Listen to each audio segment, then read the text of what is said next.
ناظرین اکرام، رشین آرکیالوجسٹ نے وادی کاف کی کھدائی کے دوران انتہائی قدیم ایک لکڑی کی تختی دریافت کی ہے۔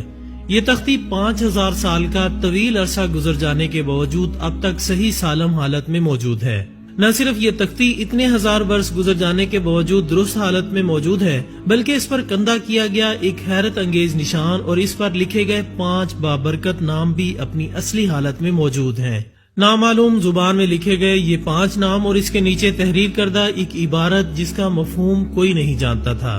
ان تحریر کردہ ناموں میں سے ایک نام حضرت محمد مصطفیٰ صلی اللہ علیہ وآلہ وسلم کا تھا، جبکہ باقی 4 نام کس کے تھے اور اس کندہ کی گئی تحریر کا مطلب کیا تھا کوئی نہیں جانتا تھا۔ آخرکار چینی ماہرین لسانیات اور روس کے دیگر ماہرین نے بڑی تگ و دو کے بعد ان ناموں اور اس تحریر کا مطلب جاننے میں کامیاب ہو گئے، اور جب ان ناموں اور اس تحریر کا مطلب کو انگلش زبان میں شائع کیا گیا تو تمام دنیا حیران رہ گئی، اور ماسکو کے عجائب گھر میں رکھی گئی یہ تختی کو دیکھنے کے لیے تمام دنیا کے سیاح آنے لگے، کیونکہ ہر کوئی جانتا تھا کہ ان ناموں اور اس حیران کن تحریر کو اس حیرت انگیز جگہ پر لگانے کا مقصد کیا تھا۔ اگر آپ بھی اس حیرت انگیز جگہ کے بارے میں جاننا چاہتے ہیں جہاں یہ کندہ کی گئی تختی لگائی گئی تھی، اور ان ناموں اور تحریر کے پیچھے چھپے حقائق کو جاننا چاہتے ہیں تو ہمارے ساتھ رہیے۔ ناظرین، محکمہ آثار قدیمہ کے ماہرین کھدائی کر رہے تھے۔ یہ روس کا علاقہ وادی کاف تھا۔ کھدائی جاری تھی۔ اسی دوران زمین کی گہرائی میں لکڑی کے بوسیدہ ٹکڑے دیکھے گئے۔ تحقیقات کرنے سے اور تاریخی حوالوں سے مزید معلومات کلیکٹ کرنے سے معلوم ہوا کہ یہ ٹکڑے حضرت نوح علیہ السلام کی کشتی کے تھے۔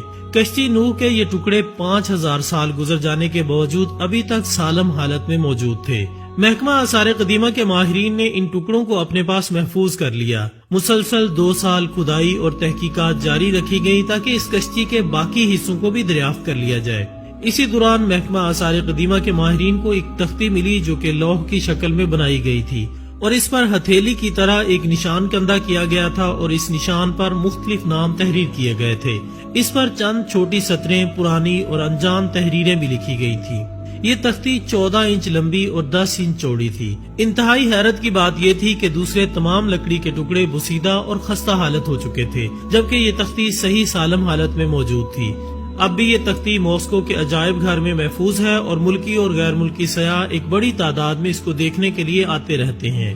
اس تختی پر لکھی گئی تحریر کے کیا معنی ہیں، اور اس ہتھیلی کے نشان پر کندہ کیے گئے نام کس کے ہیں، اور حضرت نوح علیہ السلام کی کشتی میں ایسی تحریر شدہ تختی لگانے کے پیچھے کیا مقاصد کار فرما تھے، ان تمام سوالات کے جوابات حاصل کرنے کے لیے روس کی حکومت نے 7 افراد پر مشتمل ایک کمیٹی تشکیل دی۔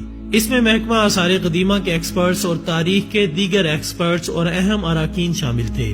تختی پر ان اراکین نے 8 ماہ تک تحقیق کی اور اپنی رپورٹ شائع کی، جس کے مطابق یہ تختی حضرت نوح علیہ السلام کی کشتی کے ملنے والے دیگر حصوں میں سے ایک تھی۔ یہ اتنی ہی پرانی تھی جتنی کہ حضرت نوح علیہ السلام کی کشتی، لیکن حیرانے کی بات یہ تھی کہ یہ ابھی تک اس قدر سالم حالت میں موجود تھی کہ اس پر کندہ کیے ہوئے نام اور تحریر بآسانی پڑھی جا سکتی تھی۔ یہ تحریر سامی زبان میں تھی جسے ام اللغات کہا جاتا ہے۔ تحقیقات اور مطالعے سے یہ نتیجہ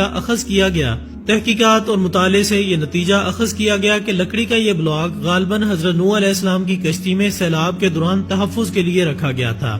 سامی زبان میں ان تراشے ہوئے خطوط کا ایک ماہر نے انگریزی میں ترجمہ کیا۔ یہ mister NF Max Manchester university میں قدیم زبانوں کے پروفیسر تھے۔ انہوں نے اپنی رپورٹ میں اس کا ترجمہ کچھ یوں کیا: اے میرے خدا، میرے مددگار، تیری مہربانی اور رحمت میری مدد کر، اور ان مقدس ناموں کی خاطر محمد، ایلیا، شاپر، شاپیر اور فاطمہ جو کہ عظیم اور بابرکت ہیں۔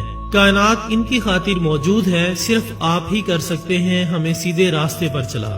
ناظرین، یقیناً آپ سوچ رہے ہوں گے کہ محمد صلی اللہ علیہ وآلہ وسلم کے ساتھ لکھے گئے یہ 3 نام ایلیا، شاپر، شپیر کس کے نام ہیں۔ آپ کو بتاتے جائیں کہ ایلیا سامی زبان میں علی کو کہتے ہیں، جبکہ دوسرے 2 ناموں کا مطلب حسن اور حسین ہے۔ جیسا کہ اس تحریر کے الفاظ سے ظاہر ہے کہ